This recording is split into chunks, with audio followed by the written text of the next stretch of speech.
और ठेकेदार को 5 दिन के अंदर जितनी भी जलकुंभी इस क्षेत्र आना सागर में लगी हुई है उसको हटाने के लिए कहा था, और उस टाइम हट भी गई थी क्योंकि उसको कहा था कि अगर 5 दिन। विरासत में मिली कारीगरी से सजे गहनों पर इस त्योहार तनिष्क लाया है गोल्ड ज्वेलरी की मेकिंग और डायमंड ज्वेलरी की वैल्यू पर 20% तक डिस्काउंट और पुराने सोने पर 100% exchange value. Tanishq, India motor circle, Ajmer. शर्तें लागू। धन्य अजमेर नगर निगम। मान्यवर देखिए, ऐतिहासिक आना सागर झील है। यहाँ जब जिलाधीश महोदय आई थी भारती दीक्षित जी, उन्होंने जब सर्वे किया था, यहाँ आना सागर का दौरा किया था, तो उन्होंने यहाँ जलकुंभी देखी थी और ठेकेदार को 5 दिन के अंदर जितनी भी जलकुंभी इस क्षेत्र आना सागर में लगी हुई है उसको हटाने के लिए कहा था, और उस टाइम हट भी गई थी क्योंकि उसको कहा था कि अगर 5 दिन के अंदर नहीं कराए तो ब्लैक लिस्टेड कर देंगे।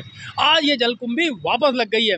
झील संरक्षण अधिनियम के तहत प्रति वर्ष लाखों रुपया झील को साफ सफाई के लिए लगाया था, परंतु पैसा ना जाने कहाँ जाता है, व्यर्थ जाता है। पैसा इन अधिकारियों को, जो भी आना सागर में साफ सफाई जो भी देखता है, उनकी जेबों में जाता है। अब आप जलकुंभी देख लीजिए, लोग दूर दूर से, देश विदेश से शाम को अजमेर शहर की लाखों जनता यहाँ देखने आती है, परंतु उन्होंने गंदगी का, आप यहाँ खड़े नहीं हो सकते, इतनी बदबू आ रही है। जलकुंभी देख लीजिए, गंदगी कितनी देख लीजिए आना सागर की, परंतु कोई ध्यान देने वाला नहीं है। पूर्व में भी आपके चैनल के माध्यम से भी, समाचार पत्रों में भी खूब खबरें आई, परंतु कोई ध्यान नहीं था। अभी कुछ दिन पूर्व ही नगर निगम ने लाखों रुपए लगा करके आना सागर के पानी को ऑक्सीजन का बनाने के लिए एक मशीन लगाई है, जिसमें वो पानी साफ करेगा, ऑक्सीजन की बढ़ोतरी होगी, जिससे जीव जंतु मर रहे हैं, मछलियां मर रही है, उन पर रोक लगे।